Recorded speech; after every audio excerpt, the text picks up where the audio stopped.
드디어 도착한 대통령.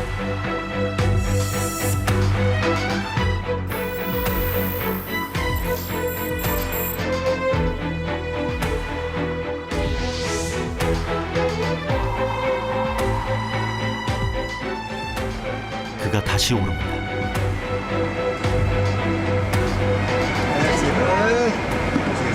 또 가래 또 가.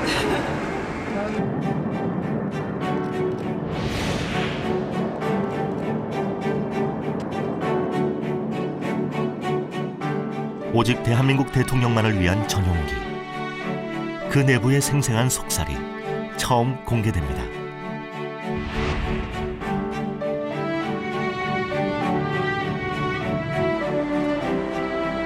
품격 있는 대통령 전용기.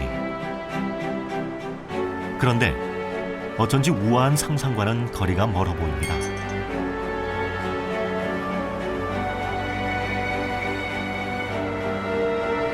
편해도 너무 편한 차림에 빈틈없던 평소 모습과는 좀 다르죠.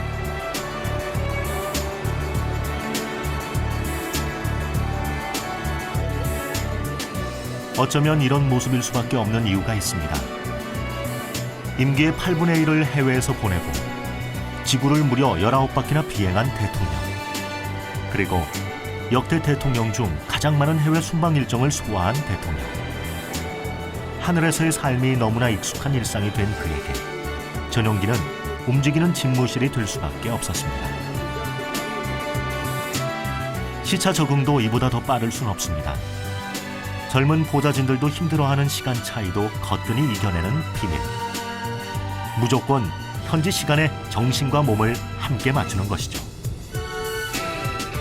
어느새 그의 움직이는 집무실은 국경을 넘어 새로운 세계로 착륙하고 있습니다. 그리고 어느새 새로운 세계에서 펼쳐갈 전략을 머릿속 가득 채우고 있죠. 그렇게 5년의 시간 동안 잠시도 쉼없이 하늘을 달려온 대한민국 대통령. 그가 달려온 길, 그 시간들은 우리에게 무엇을 남겼을까요?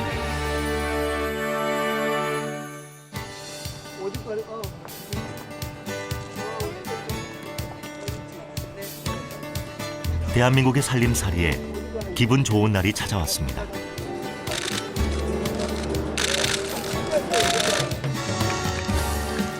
한국 수출이 사상 처음으로 세계 10위권 진입을 눈앞에 둔 상황.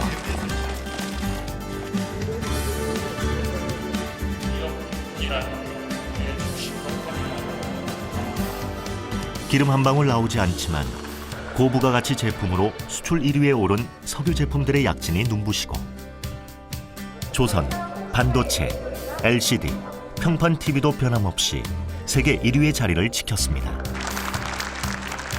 무엇보다 경제 위기라는 말이 이제는 익숙한 일상처럼 된 요즘이기에 그 위기를 넘어섰다는 것은 더욱 반가운 일입니다.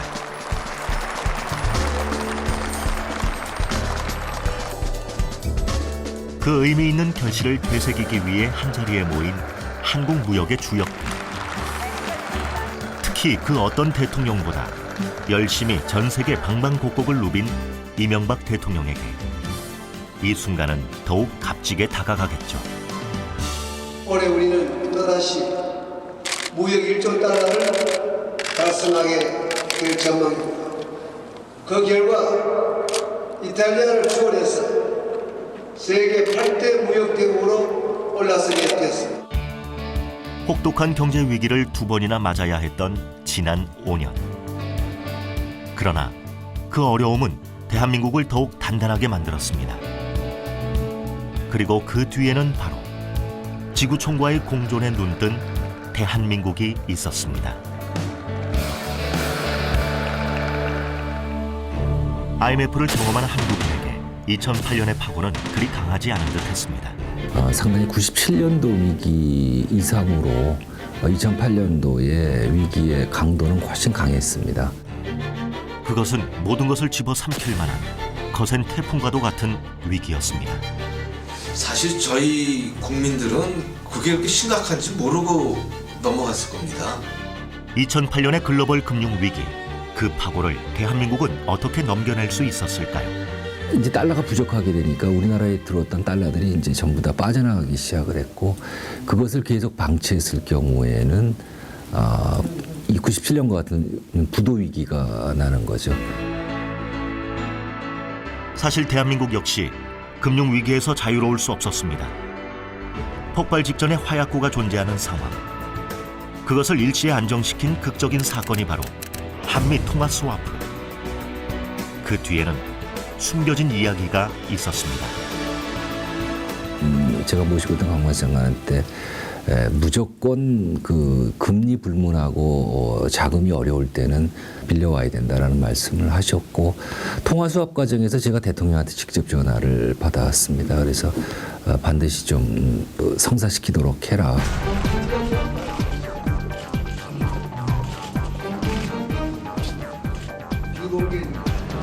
위기를 기회로 만들어야 한다고 모두들 얘기합니다. 그러나 모두가 위기를 기회로 만드는 것은 아닙니다. 시급한 결정을 해야 할 문제. 한 나라의 경제까지 집어삼킬 수 있는 높은 파고. 그 속에서 그는 방향키를 잡아야 했습니다. 대통령께서 아마 1차 비상경제대책회의 때 말씀을 하신 걸로 저는 기억합니다만 너무 비관적인 자세로 위기를 극복한다, 위기를 어떻게 하느냐 하는 그런 데 사로잡히지 말고 이 위기야말로 우리가 국가의 위상, 우리 경제의 경쟁력 몇 단계 단축하고 앞서 나갈 수 있는 절호의 찬스다.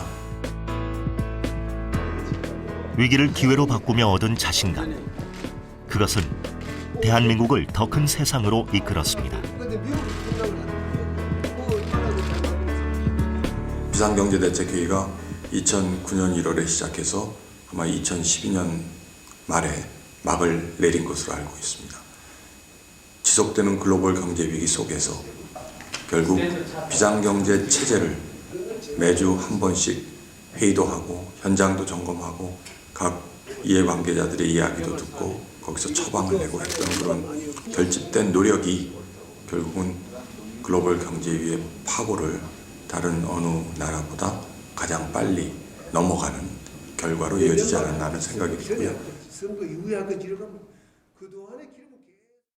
세계 사람들도 그 전까지는 생각을 전혀 못했던 일이 일어난 거죠. 그래 그것은 아마 첫 그 워싱턴 회의에서 세계 경제가 막 위기를 맞았을 때 나름대로 한국이 제안을 하고 이렇게 해서 한국이 어쩌면은 대국 간에 서로 견해가 차이 난 것을 잘 조화를 시킬 수 있을지도 모른다 하는 그런 반신반의하는 상태로 사실 한국이 주체하게 됐기 때문에 외국 선진국 정상들은 기적이라고 하죠.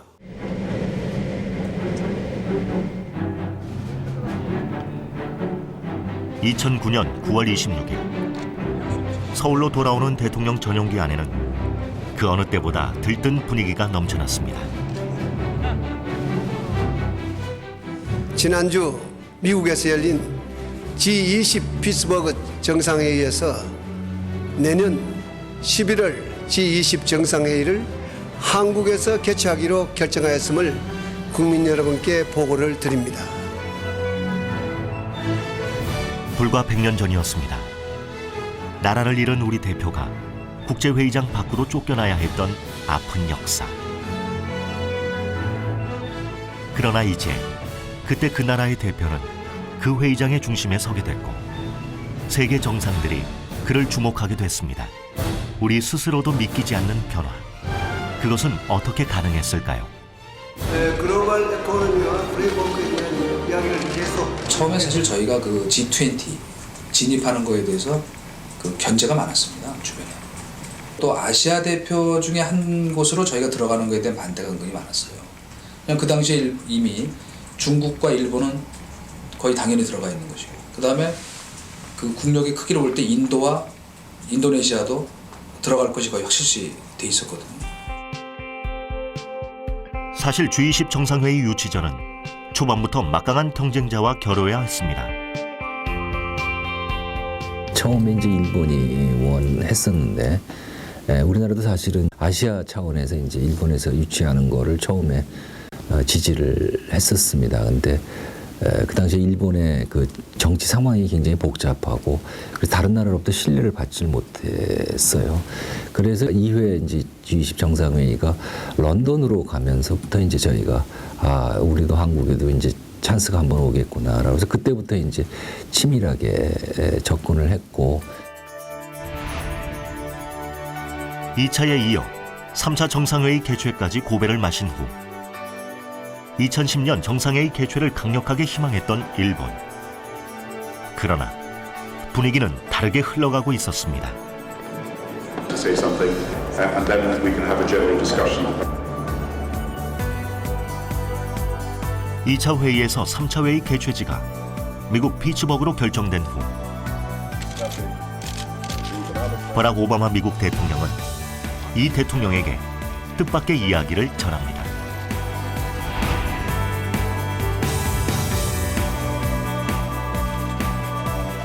늘 이 대통령에게 친밀함을 표현했던 미국 대통령. 그와 함께 반전을 이끈 또 한 명의 정상이 있었습니다. 우방이라고 할 수 있는 호주와 그때 제가 기억하기에는 케빈 러드 총리하고 대통령께서 통화를 하시고 나서 잘 된 거죠. 그러면서 이제 정상들 만날 때마다 이제 G20은 한국에서 특히 아시아에 사는 게 좋겠다. 특히 개발도상국이었던 나라가 선진국이라는 그런 케이스니까 이런 나라가 다른 나라에도 희망을 준다. 이런 논리를 잘 설득을 한 거죠. 실제로 많은 분들이 저희가 의장국이 되는데 도움을 줬습니다. 어떤 분은 심지어 다른 유럽 국가들의 동향에 대해서 대통령께 수시로 전화해서 알려준 정상도 있었고요. 그러니까 그런 것들을 이뤄낸 배경에는 그 각 정상들과 맺은 그 신뢰와 외교적인 역량 그리고 이 국제적인 어떤 그 어젠다 세팅을 주도하는 능력 이런 것들을 종합적으로 다 평가한 거예요. 마침내 이루어낸 또 하나의 기적. 대한민국이 세계의 중심에 서게 된 것이죠. 하지만 유치보다 더 중요한 것이 있었습니다. G20 서울 정상회의의 성공적인 개최를 위해 유치전보다 더 열심히 뛰어야 했습니다. 그 중에서도 단연 돋보인 것은 꼼꼼하기로는 그 누구도 따라갈 수 없는 이 대통령의 매서운 눈길. 이건 너무 머리 떨어지는 이야기야. 점검에 또 점검이 계속됐습니다. 경호, 안전까지 모든 것이 갖춰진 가운데 마침내 막을 올린 G20 서울 정상회의.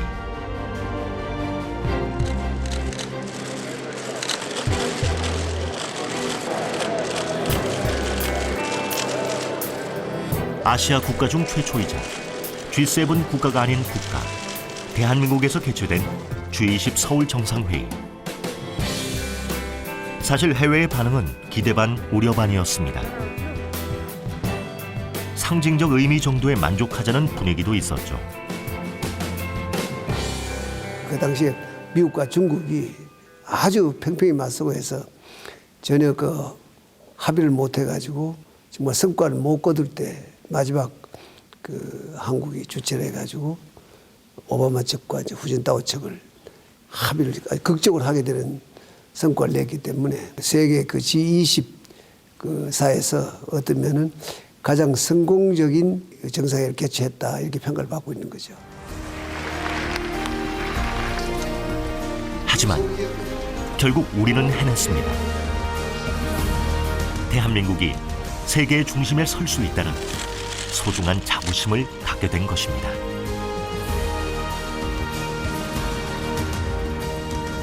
그동안에 우리가 경제 개발하는 과정에서 쭉 보면 옛날에 못 살던 나라에서 이거 하나만 해도 자부심이 크죠. 전 세계의 1등부터 20등까지 한국에 다 모여서 대통령이 강국이라고 할 수 있는 미국, 영국, 중국 전부 다 일렬로 쭉 세워가지고 차례차례 대통령이 접견을 하고 그리고 그 사람들은 돌아가는 이제 그런 모습이니까 그런 게 형식적으로 보면 이제 굉장히 자부심을 가진 거고요. 내용적으로 보면 그동안의 세계 이슈를 저희가 주도해 나갈 그런 국력이 아니었는데 G20을 통해서 세계적인 이슈라고 할 수 있는 그 당시에 IMF 쿼타 문제라든지 또는 금융 위기라든지 또는 뭐 개발 문제라든지 또 은행 규제 부분이라든지 전 세계적인 공통 규제 같은 이런 것들을 우리가 제안을 하고 우리가 포지션을 잡아가지고 우리가 의견을 정해갖고 다른 나라를 이렇게 이끌어가는 영어를 쓰면 룰 테이커에서 룰 메이커로 바꾼 거죠. 대한민국 건국 60년을 맞는 오늘 저는 저탄소 녹색 성장을 새로운 비전의 축으로 제시하고자 합니다. 다시 대통령은 하늘을 달렸습니다. 우리가 경험했던 벅찬 자부심을 계속 이어가기 위해서였죠. 우리나라가 G자 붙은 모임에 참여하기 시작한 것은 우리 정부가 처음입니다. 그러니까 G8 확대 정상회의. 그게 2008년 일본 도야카에서 개최됐어요. 한국은 정식 멤버가 아니라 일본이 초청해 주셔서 G자 붙은 회의에 처음으로 참가하게 된 겁니다. 우리 이명박 대통령께서도 그런 다자 회의는 처음으로 참가하신 거죠.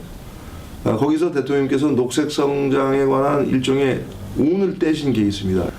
기후변화에 있어서 우리가 이제 능동적으로 대처하겠다는 early mover, 그리고 선진국과 개도국의 사이를 연결하는 가구 역할을 하는 bridging role, 그리고 동아시아 기후 파트너십 조성 등등의 새로운 키워드를 던졌고, 그는 오늘의 자부심에 만족하지 않았습니다. 대신 내일 더 큰 자부심을 가질 수 있는 길을 찾아 나섰죠. 오늘 GGI 국제기구 설립 설명식에 참석해 주신 것을 저는 매우 고맙게 생각합니다. 이제까지 우리가 선진국의 길을 따라갔다면 이제 선진국이 우리의 길을 따라오게 만들자는 것. 대한민국이 처음으로 주도한 국제기구도 그 여정에서 탄생했습니다. 이렇게 전략, 재원, 기술의 요소가 그린 트라이앵글을 이루어서 상호작용을 하게 된다면 우리가 원하는 모두를 위한 녹색 미래를 앞당길 수 있을 것이라고 확신합니다. 이제 대한민국은 녹색 미래의 새로운 강자입니다. 진짜 강자는 의제를 설정하고 룰을 만드는 사람들이에요. 그리고 개도국은 열심히 거기에 맞춰서 열심히 일하는 나라가 되는 거죠. 우리가 선진국으로 가겠다는 게 우리 정부의 최대의 그 목표지 않습니까? 그러자면 공산품만 수출을 해가지고 되는 게 아니고요. 이른바 의제를 설정을 해서 국제사회의 좀 질서를 이끌고 제도를 형성해 나가는 능력을 가져야 됩니다. 그게 이른바 소프트 파워죠.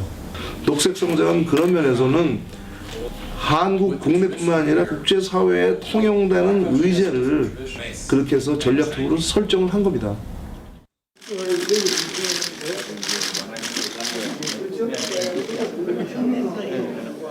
그걸 이제 실천하기 위해서 아까 미 퍼스트라는 관점에서 한국부터 온실가스 감축 목표를 자발적으로 능동적으로 설정을 하고 관련 법을 만들고 과감한 예산 투입을 하고 이런 노력을 했죠. 그 다음에 이런 걸 혼자 할 수 없기 때문에 뜻을 같이 하는 나라. 우리가 덴마크와 동맹까지 맺었지 않습니까? 녹색 성장 동맹.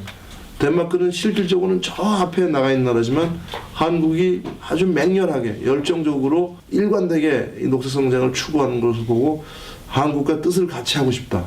이렇게 이루어진 겁니다.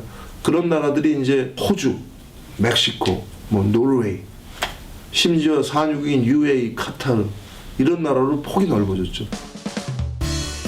지구촌과 함께 준비하는 미래. 그 여정에서 대한민국은 또 하나의 값진 결실을 이뤄냈습니다. 대한민국은 이제 인류 미래 국제 기구에서 가장 크게 확대될 수 있는 기구라고 저는 생각합니다. IMF의 버금가는 엄청난 재원 규모로 제2의 세계은행이라 불리는 GCF. 그 GCF 사무국을 유치한다는 것은 당장의 경제적 효과뿐만 아니라 아주 오랫동안 대한민국을 달리게 할 튼튼한 녹색 심장을 갖게 할 것이란 점에서 더욱 값진 성과죠. 그런데 사실 그 결실을 맺기까지 한국은 치열한 국가전을 펼쳐야 했습니다. 그리고 그 과정에서 좌절도 겪으며 뼈아픈 예방주사를 맞기도 했죠. 기후변화 당사국 총회 18차 총회를 하는 것이 상당히 의미가 있겠다. 그래서 카타르하고 아주 신경을 싸움을 했습니다. 2009년에 코펜하겐에서 유치에 대한 신청을 하고 그 다음에 2010년에 더반에 갔더니 그 2009년하고 10년 사이에 한국의 입장이 아주 카타르가 그 사이에 역할을 많이 한 거죠. 나중에 계산을 해보니까 우리가 카타르보다 더 많은 숫자를 확보를 했습니다. 그런데 우리가 숫자가 모자라서 양보한 게 아니라 여러 가지 카타르와의 양자적 관계 그리고 당시 아시아 쪽 의장이 우리한테 굉장히 불리하게 끌고 가고 결국은 이 시간을 끄는 한국이 카타르한테 여러 가지 어려움을 주는 그런 입장으로 호도를 하게 되는 상황도 생기더라고요. 그래서 대통령께서 사이가 좋았던 나라 끼리 올 게 아니다. 그래서 카타르한테 대승적으로 양보를 했습니다. 그 실패가 결국은 blessing in disguise라고 하죠. 위장된 축복. 그걸로 돌아온 게 올해 이제 녹색 기후 기금을 유치하게 된 겁니다. 만약에 그때 우리가 기후변화 당사국 총회를 올해 유치를 했으면 아예 기후기금 유치 신청을 할 수 없었던 상황이죠. 결과적으로 회의 개최를 양보한 것은 더 큰 기회로 다가오게 됐죠. 황금알을 낳게 될 GCF 유치. 하지만 유치전에서는 훨씬 더 어려운 상대와 마주하게 됐습니다.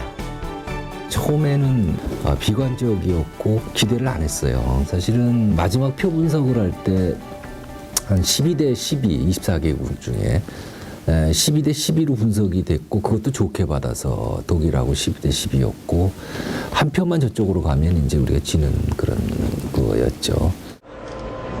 숨막히는 유치전. 그 와중에 이 대통령의 허를 찌르는 작전이 펼쳐졌습니다. G10 이사회 하기 전날 저녁에 리셉션을 여는데 대통령께서 깜짝 방문을 하셨어요. 그 누구도 예상하지 못했던 이 대통령의 깜짝 방문. 그것은 팽팽하던 경쟁 구도를 흔들 수 있는 계기가 됐습니다. 이번 사무국이 한국을 오는데도 모두가 힘을 하고 모아주시면 좋겠다는 부탁을 좀 드립니다. 세계에서 가장 가난했던 나라가 이제는 중견국가로 성장을 해서 국제사회에 기여하려는 이런 나라로 탈바꿈한 그런 얘기들을 대통령의 소탈한 개인사와 함께 들으면서 굉장히 많은 감동을 했던 기억이 납니다. 대통령께서 그 한 일주일 전부터 계속 그 정상하고 직접 전화를 계속했습니다. 속속 들어오는 소식이 한국을 지지하겠다라는 그런 얘기가 들어오면서 이제 막판에 대역전극이 일어나게 된 거죠. 제외 공간이나 또 우리가 또 여기 인천에 지금 와 있는 각국 대표단하고 접촉해가지고 정보를 알아가지고 저기는 확실히 독일이니까 저기는 안 되겠고 여기는 왔다 갔다 합니다. 여기는 가능성이 있습니다. 보고를 드리면 여러 경로를 통해서 노력하셨어요. 그전에도 뭐 편지도 쓰고 그런 것도 있었지만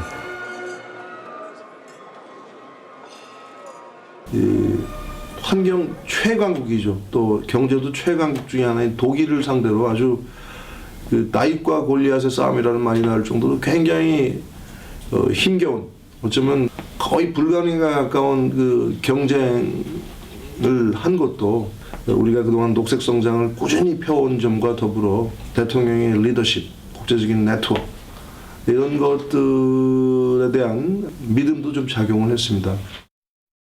정말 열심히 일을 해가지고 힘을 합치니까 무엇이 된다 했어. 끈질긴 외교전이 마침내 빛을 발했던 순간. 이제 정말 녹색 성장하면 전 세계가 가장 먼저 대한민국을 꼽게 된 것이죠. 녹색 성장이라는 이 어젠다를 가지고 국제사회에 우리가 기여할 수 있는 하는 분야를 개척한 겁니다. 아마 앞으로 10년 후, 20년이 되면 20년 후가 되면 이번에 우리가 그 유치한 게 어떤 의미를 가지는지 국민들이 더 피부로 느낄 겁니다. 올림픽을 유치한다고 하는 것은 한 번 하면 한 번 행사죠, 그냥.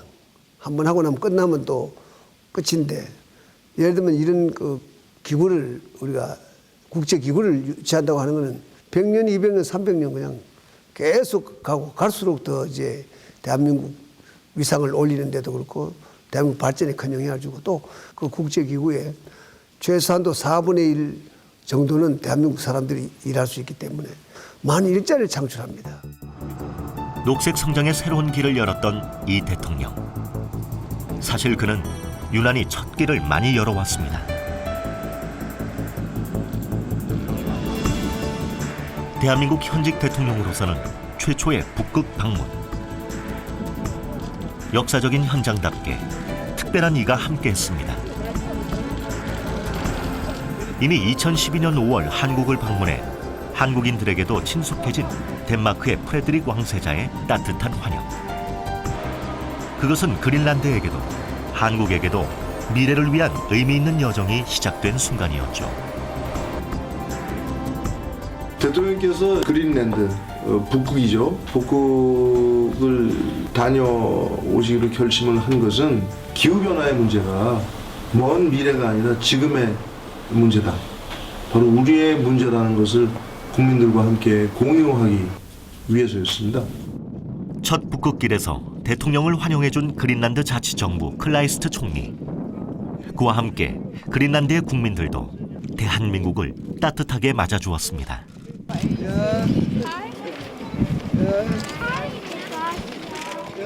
새로운 에너지 길을 여는 첫 여정. 북극 항로를 개척하고 또 그곳에서의 자원 개발을 위해서 모든 사람들이 다 말린 그린란드를 직접 방문을 하셨죠. 그 여정에서 대한민국은 그린란드 자치정부와 자원협정 MOU를 맺었습니다. 이 약속이 큰 의미를 갖는 이유, 그것은 그린란드와 북극이 지닌 무한한 잠재력 때문입니다.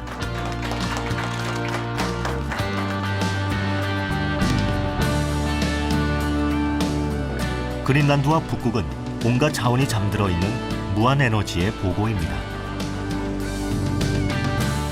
반도체의 필수 재료인 히토류 매장량만 보아도 중국의 40배나 되는 곳. 세계 미개발 자원의 22%가 묻힌 가능성의 땅이죠. 그리고 에너지와 함께 기후변화의 미래와도 직결된 것이 바로 그린란드입니다. 그린란드는 기후변화가 일어나는 바로 그 현장입니다. 대통령께서 비극의 현장이라고 말씀하셨듯이 인간이 만들어낸 지구온난화 현상이 가장 극적으로 나타나는 공간입니다. 자세히 보니까 실제로 그린란드에 가보니까 그 빙하가 다 녹아내려가지고요.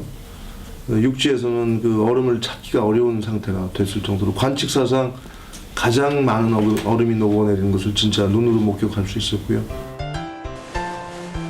너무나 생생하게 지구의 미래를 경험할 수 있었던 길.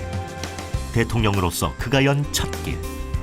그 길을 단순히 외교적 성과로만 가늠할 수 없는 이유가 있습니다. 대한민국의 지평이 이번 대통령님의 그린란드 방문을 통해서 다시 한번 크게 확장됐다고 생각합니다. 이른바 더 큰 대한민국 외교의 마무리가 이루어졌다고 할 수 있겠습니다. 그렇습니다. 이제 우리 대한민국이 품을 수 있는 지평은 지구촌 끝 북극까지 열리게 됐습니다. 가슴 벅찬 희망, 가슴 뛰는 가능성을 그가 열어준 것입니다.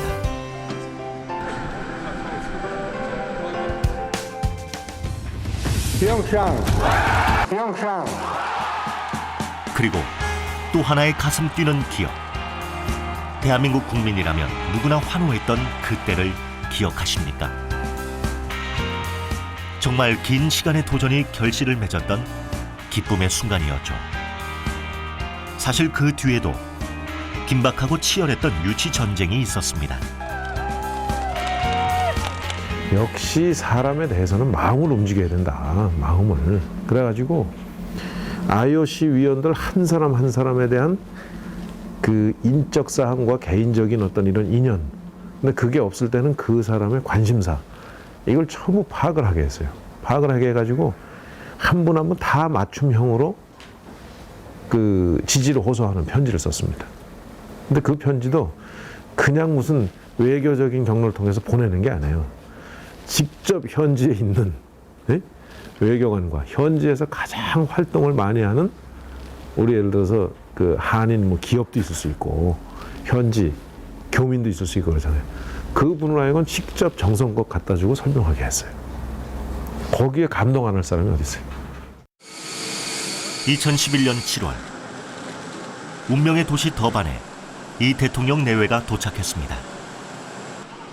저희가 남아공 더반에 가서 007 작전을 방불케 하는 IOC 위원들과의 연쇄 접촉.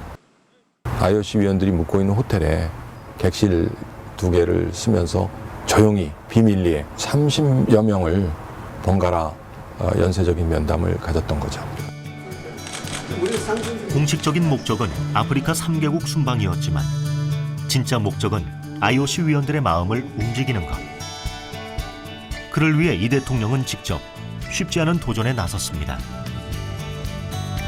대통령께서 나 대변인하고 같이 카메라 놓고 R 발음, L 발음부터 시작을 해서 부드럽게 넘어가는 부분, 또 제스처를 쓰는 부분, 또 어디다 액센트를 줘야 되느냐 하는 부분 일일이 코치해가면서 몇 차례씩 똑같은 원고를 읽어가면서 프레젠테이션 교정을 받았죠. 입국부터 프리젠테이션이 이루어지는 순간까지 그는 가장 열정적이고 가장 든든한 조력자가 되주었습니다. IOC 위원들에게는 국가의 약속이 굉장히 중요합니다. 그리고 저희가 많은 약속을 하는데 국가의 약속을 보증할 수 있는 것은 대통령의 권한이기 때문에 이명박 대통령께서 그러한 약속을 꼭 지키겠다, 그렇게 말씀으로 직접 보장을 해주시는 게 IOC 위원들에는 큰 영향을 줬습니다. 그런 역할을 비디오 영상뿐만 아니라 마지막 더번 프레젠테이션에서는 직접 영어로 그런 메시지를 전달하셨기 때문에 큰 영향을 주셨습니다. Of this Olympic School, Korea first took part in the 1948 Winter Games in the same morning. 3 skates, 1 coach, the Seoul 1988 Olympic Games. 화려한 언변이나 달변은 아니었습니다. 하지만 그는 그보다 더 큰 울림을 전 세계에 전했습니다. 바로 진실한 약속. 그것이 세계인의 마음을 움직인 것입니다.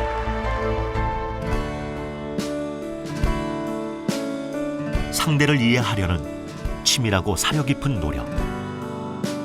물론 그 고민이 모두의 마음을 움직이지 못할 때도 있었습니다. 미국 시장이 우리 한 15배가 되는 시장 아닙니까? 유럽도 미국보다 더 큰 시장인데 전 세계를 우리 시장으로 삼고 대한민국은 전 세계를 진출하는 베이스 캠프 정도로 생각을 해야 되는 거거든요. 그게 우리같이 국내 시장이 작고 또 무역을 통해서 앞으로 계속 발전해야 되고 그런 나라가 걸어가야 될 길입니다. 대한민국 국민이라면 한순간 눈과 귀를 의심했을 유서. 대한민국 대통령이 헌정사상 처음으로 독도에 발을 디딘 것입니다. 독도 방문하시기로 한 거는 그렇게 갑작스럽게 결정한 건 이런 건 아닙니다. 우리 땅에 우리 대통령이 못 갈 게 뭐 있냐, 언젠가는 꼭 가겠다고서는 아주 대단히 오래전부터 결심을 갖고 계셨습니다. 대한민국 영토임이 분명한 독도인데 대한민국 대통령이 가지 못할 이유는 없습니다. 왜 우리 영토에 우리가 못 갔을까?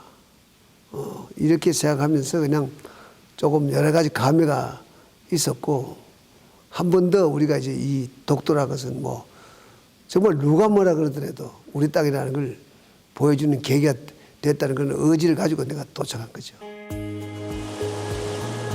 하지만 이제까지 단 한 명의 대통령도 그곳에 가지 못한 것은 그만큼 쉽지 않은 난관이 첩첩이 쌓여있기 때문입니다.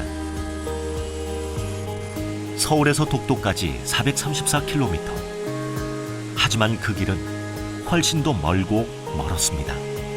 대통령 움직이시는 일 가운데 사전에 좀 알려지면은 곤란한 경우들이 많습니다. 특히 안전에 관한 경우에 문제가 있을 수도 있고, 그다음에 또 사전에 알려져서 결국 실행에 옮기는 것이 어려워지는 경우들이 제법 많이 있습니다. 그래서 보통 대통령 하는 행사는 엠바고를 붙이거든요. 그런데 독도 방문의 경우는 일본과의 관계나 이런 것들도 있기 때문에 사전에 알려지는 것보다는 갔다 오신 다음에 알려져야 된다는 생각에서 기자들에게 양해를 구하고 또 독도 방문을 언제 한다라고 하는 걸 사전에 설명해주고 그때까지 좀 보도를 자제해 주도록 요청을 하는 것이 좋겠다라고 하는 그런 생각을 했습니다. 그런데 정작 그 약속이 깨어진 것은 엉뚱한 곳에서였습니다.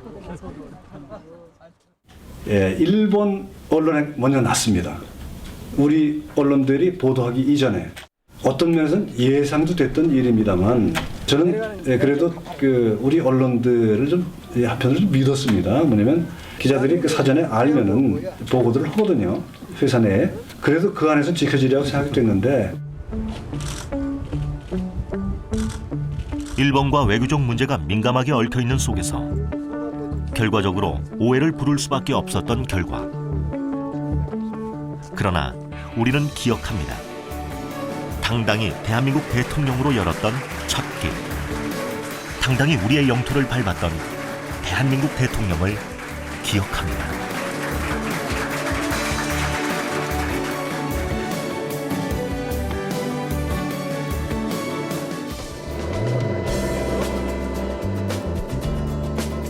두려움이 유난히 없던 대통령. 그래서일까요? 그에게는 한계가 없었습니다.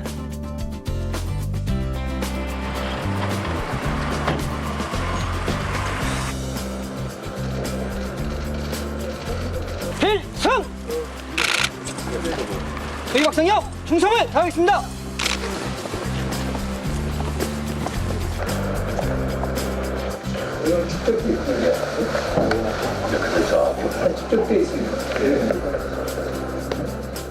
굉장히 위험합니다. 뭐냐면 연평도하고 NLL하고 사이는 불과 한 1.3km밖에 안 되고 북한 이 섬하고 한 3km 가시려면은 배나 헬리콥터로도 가야 되는데 사전에 그런 일이 알려진다고 하면은 북한이 마음먹기에 따라서 얼마든지 공격을 하고 피격될 수 있는 상황이거든요. 그러니까 그렇게 위험한 것입니다. 나는 대한민국을 지키는 대통령으로서 행동을 보여야겠다. 뒤에 앉아서 NLL선은 지켜야 된다 말로 하고 해병용사인데 지키라고 하는 것도 중요하지만 내가 직접 행동을 보이는 것이 위험하지만 행동을 보이는 것이 100번 말로 하는 것보다 낫다 하는 것 의미에서 내가 갔었죠, 그 당시에. 대한민국 국민들에게 최전선을 삶의 터전으로 삼고 있는 이들에게 포탄의 흔적만큼 깊은 상처를 남겼던 순간. 지금 이 순간에도 그 긴장이 이어지는 위험한 곳이지만 이 대통령은 포탄의 흔적이 남은 섬의 곳곳을 찬찬히 둘러보았습니다. 통일이 될 때까지는 우리 NLL을 목숨을 걸고 지켜야 한다 하는 것을 우리 전 해병 장병들이 인식을 해야겠고, 그것은 평화를 유지하고 또 국민의 생명과 안전을 지킬 수 있기 때문에 돌아가도록 하겠습니다. 끝까지 잘해. 감사합니다.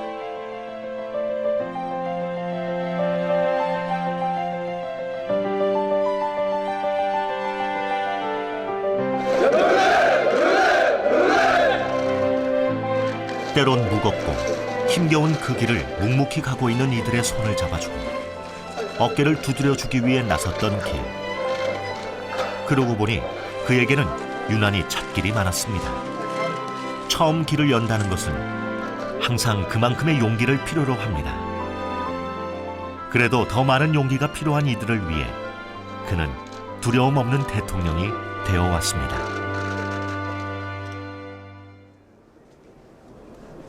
연인을 기다리듯 설레는 표정. 그가 기다리는 이는 누구일까요? 사실 이 대통령이 기다리는 것은 한 사람이 아닙니다. 세계 각국에서 날아온 정상들. 이들이 2012년 3월 다시 대한민국 서울로 모여들었습니다. 바로 서울 해관보 정상회의를 위해서입니다.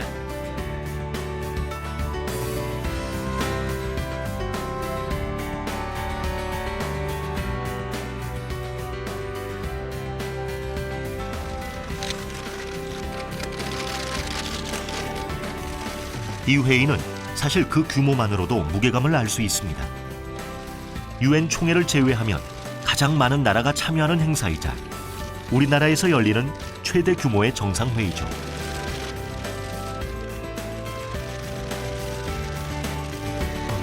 (2009년) 오바마 미국 대통령이 핵테러 없는 세상을 비전으로 제시하며 개최를 제안한 후 2010년 워싱턴에서 1차 회의가 열렸고 서울에서 그 두 번째 회의를 맡게 됐습니다.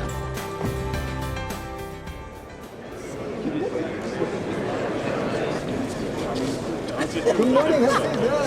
Good morning. Good morning. How are you? Yes, that's right. That's right. Thank you. Thank you very much. Thank you. Thank you. Ladies and gentlemen, plenary session. G20 정상회의에 이어 전 세계가 주목하는 사상 최대의 외교 이벤트를 또 한 번 치르게 된 대한민국. 그 대한민국의 대통령 역시 이 특별한 이벤트에 한껏 들뜬 표정입니다.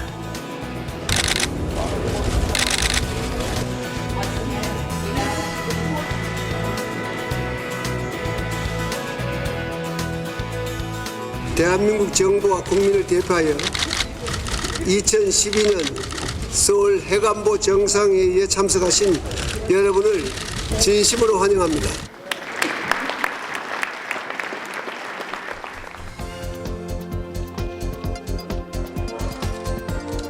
이번 회의는 많은 의미를 담고 있습니다. 1차 회의가 핵 안보에 대한 공감대를 쌓는 자리였다면 2차 서울 핵안보 정상회의는 구체적인 액션 플랜을 이야기하는 자리이기 때문이죠.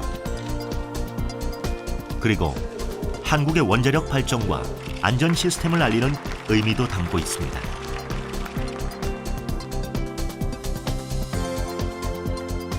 전 세계의 눈과 귀를 집중시키며 또 한 번 세계의 중심에 섰던 대한민국.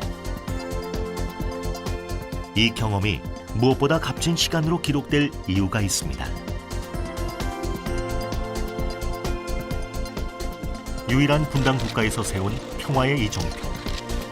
그것은 또 다른 자부심의 역사로 남게 될 테니까요. 지난 2009년 UAE의 아부다비를 전격 방문했던 이명박 대통령. 사실 그 여정에는 드라마보다 더 드라마 같은 이야기가 숨겨져 있습니다.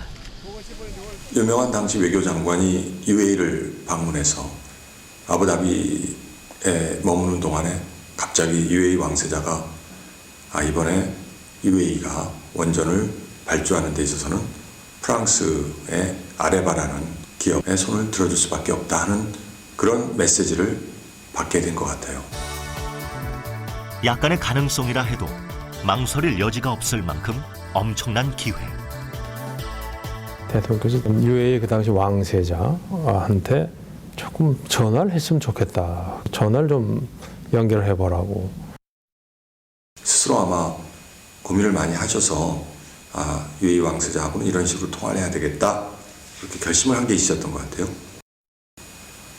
한국은 UAE의 앞으로 미래 50년, 100년 함께 가는 파트너가 되고자 한다.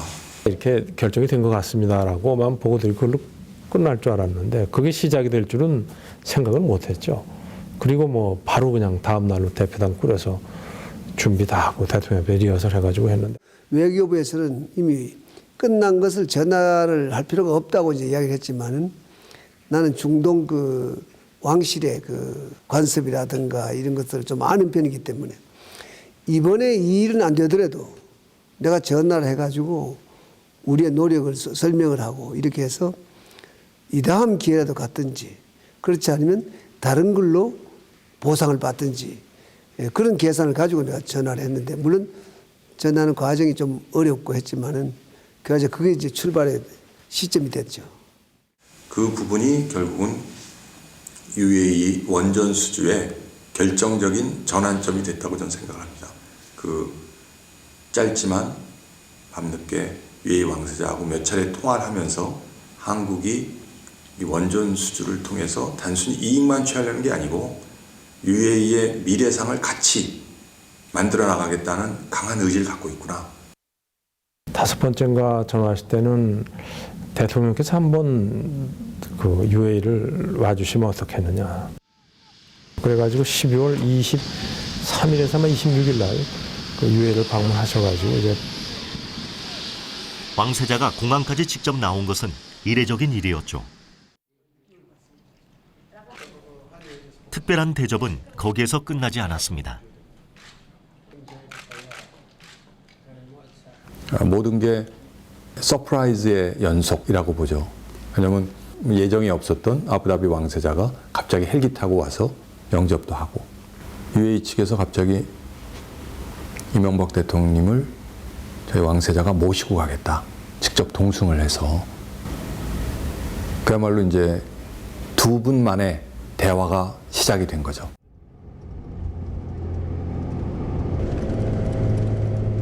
두 분이 한 거의 뭐 1시간가량 배석자도 없는 거죠. 두 분만 이제 큰 차에 이제 타시고 쭉 1시간 이렇게 거리 다니시면서 그 말씀하셨던 것이 뒤에 와서 또 많이 사오고 그래서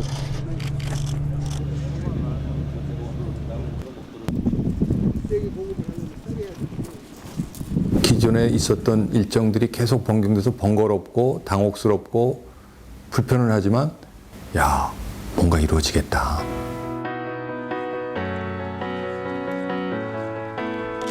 사실 UAE는 이미 프랑스와 계약 체결을 앞두고 있었습니다.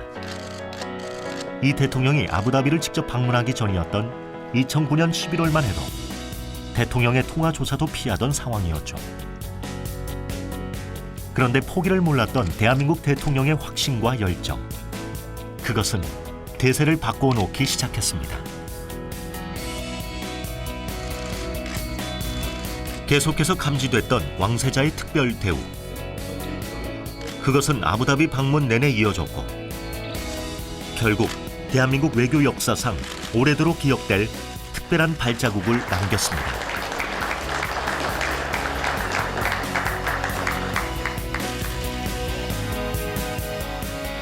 오늘 역사상 최대 규모의 원전을 수주하게 되어서 저는 개인적으로도 감격스럽습니다만 국민의 한 사람으로서 매우 자랑스럽게 생각을 합니다.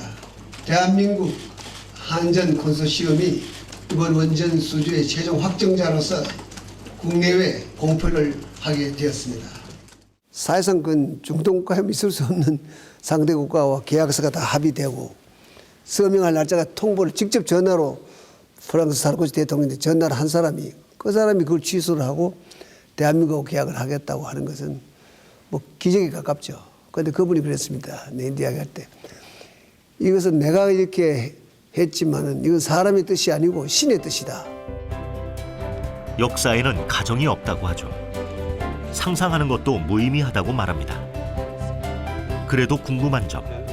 만일 불리했던 유치 경쟁 초반 일찌감치 포기했다면 그 결과는 어땠을까요? 승용차 100만 대, 초대형 유조선 180척을 수출하는 것과 같다는 수출 효과, 그리고 10년간 11만 명의 인력이 채용되는 효과까지. 아마도 그 모든 것은 다른 나라의 이야기가 됐겠죠. 그 공사를 단순히 공사하는 것만 끝나는 것이 아니라 그걸 60년간 운영을 해주게 돼 있는 거예요. 우리 한국 사람들이 가서 기술자들이 가서 운영을 해주는데 60년간 200억 불을 또 하는 그 계약을 한 거죠. 그러면 400억 불을 계약한 거죠. 이건 뭐 우리 정말 역사에 대해 없는 그런 큰 프로젝트인데 우리가 200억 불 운영하게 되면 그 수많은 사람이 이제 그 해외 나가서 일을 하게 되는 기회가 되니까 또 앞으로 그걸 계기로 해서 해외 원자력 수출이 이제 하나의 큰 출발점이 됐죠. 아, 대한민국이 UAE 가서 원자력 발전소를 했다.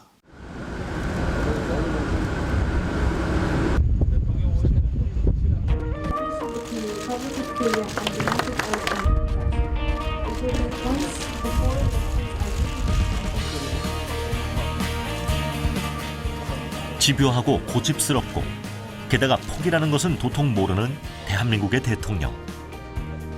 어쩌면 그들에게 깊이 새겨진 대한민국의 얼굴은 그렇지 않았을까요?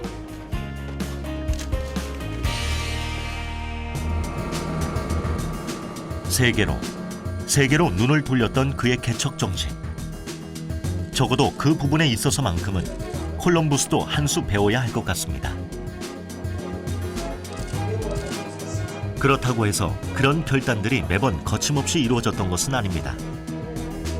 대통령으로서 결정을 내리고 행동에 옮겨야 한다는 것, 그것은 무거운 책임이기도 했죠. 그 무게를 견디며 대한민국이란 존재를 전 세계에 알려온 지난 5년. 그는 그 누구보다 더 열심히, 더 열정적으로 하늘길을 달리며 세계와 만나왔습니다.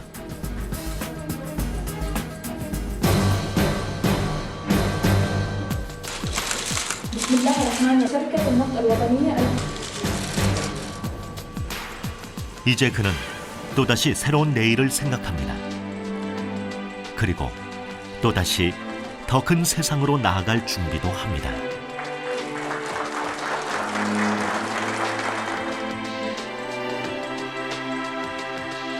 지난 5년 대한민국을 이끌어온 우리의 대통령. 그는 어떤 리더로 기억될까요? 우리는 그를 어떤 리더로 기억할까요?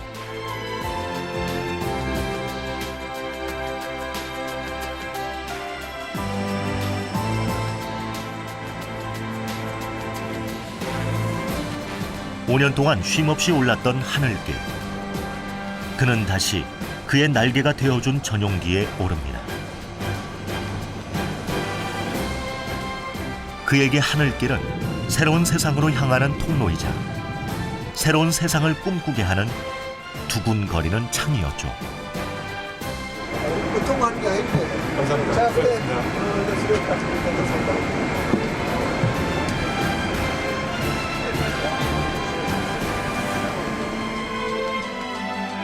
기억도 하지 못할 만큼 달려온 무수히 많은 날들. 계산도 하기 어려울 만큼 달려온 수많은 길들. 이제 대통령의 이름으로 달려온 그의 하늘길 여정은 끝이 났습니다. 새로운 날이 밝았습니다. 대통령도 고운 새 옷으로 갈아입었습니다. 뒤에 햇빛이 막 비춰도 되나?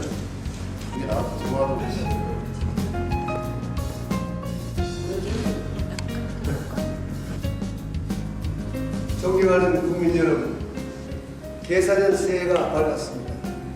국민이 편안하고 국군이 더욱 풍성하는 올 한 해가 되기를 소망합니다.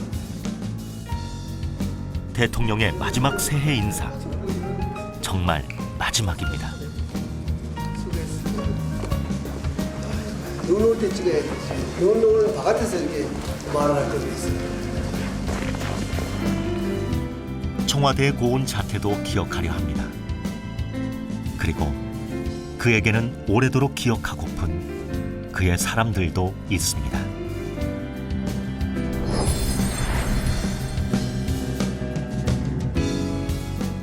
지난 5년의 시간 동안 함께 꿈꾸고 함께 달려온 그들. 그들은 대통령을 어떻게 가슴에 새겨놓았을까요? 많이 아세요. 우리 대통령님께서 제일 문제가 많이 아신다는 거예요. 독선적으로 하지 않습니다. 그러니까 회의가 제일 많은 아마 대통령일 겁니다. 세세한 부분에 대해서도 꼼꼼하게 쭉 따지십니다. 아주 이 디테일에 강하세요. 야, 이제 죽었다. 응? 저렇게 디테일에 강한 대통령을 내가 의전비서관이라는 자리를 하면서 어떻게 제대로 소화할 수 있을까 하는 그런 거에 대한 두려움이 앞섰죠. 집중력과 어떤 추진력, 이것은 어느 분보다도 강하신 분이다. 그를 통해 우리는 새로운 세상을 희망했습니다. 그와 함께 우리는 세상의 중심에 서 보았습니다. 그 순간들은 빛나는 자부심이 되었고 영원한 역사가 되었습니다.